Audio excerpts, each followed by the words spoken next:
about who we are and about our future is damaging us. We are living through a civilizational moment. We are living through a social revolution, a complete experiment. We're living through an energy revolution and a technological revolution. And like in the days of old, we're coming together to decide what is to be done. It was Frodo who said to Gandalf, "I wish it need not have happened in my time." So do I, said Gandalf, and so do all who live to see such times. But that is not for them to decide. All we have to decide is what to do with the times that we are given. So although there is something wrong, although there's something that needs course correcting, we do not gather in the declinist, perma-crisis, polycrisis spirit. We are gathering to decide what to do with the time that we have been given. We're gathering knowing that there is a better story and that the foundations of our civilization are good and solid and worth defending.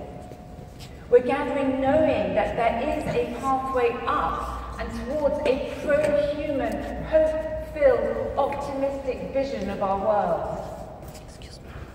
So at the start of our journey, across the 3 days that we will spend together, we will look back and examine the foundational principles that have guided every generation through their challenging times. It is time for us to remember these timeless principles that will equip us for the journey ahead. We're going to allow the deep echo of who we are to resonate once again. Today we will be mining the best of our inheritance. We will be asking, what are the ideas that have historically underpinned our flourishing? What was once self-evident but has been lost? What have we forgotten that we must remember? We're going to rediscover the values and virtues on which our civilization was built. The solid ground, the solid principles. An ethic based on freedom and human dignity. A culture committed to truth. And a people living with a secure identity, grounded by spiritual and philosophical foundations. Tomorrow we will consider the choices we now face to build a better future. We can choose to follow a narrative of decline, but we will end up fulfilling it. Or we can choose a pro-human, optimistic, hope-filled vision. And where our eyes look, our feet will walk, and we will build. And on the final day, we will bring out the builders, those who are showing us the best of who we are and how we can be those who create the solutions to today's challenges rather than complain about the status quo. We're going to stand at the crossroads and look and ask for the ancient paths where the good way is, and walk in it. Many of you have spoken to us about what it has felt like out there over the last few years. And there's a poet who once wrote, "Through the eyes of men, it seems there's so much that we've lost. As we look down the road where all the prodigals have walked one by one, the enemy has whispered lies and led them off as slaves." It was Marx who believed that by stealing a nation's history, you could steal that nation. At ARC, we believe it is time to claim back what has been stolen.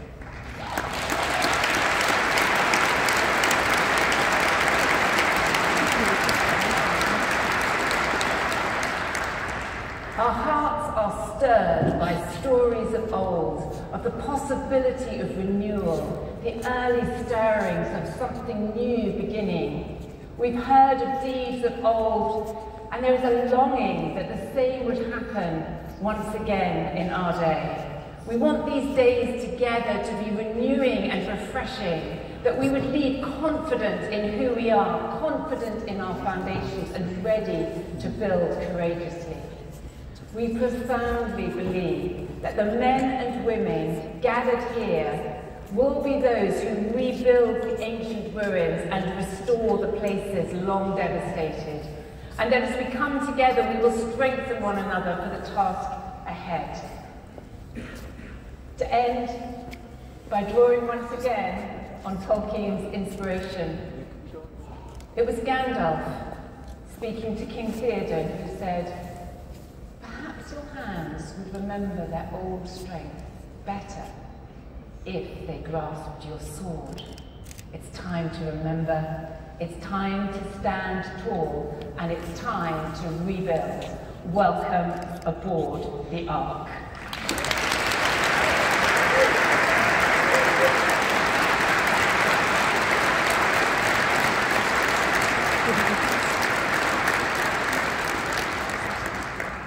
Ladies and gentlemen, it is now my absolute privilege to introduce our next speaker, who is passionately committed to the principles of Western civilization.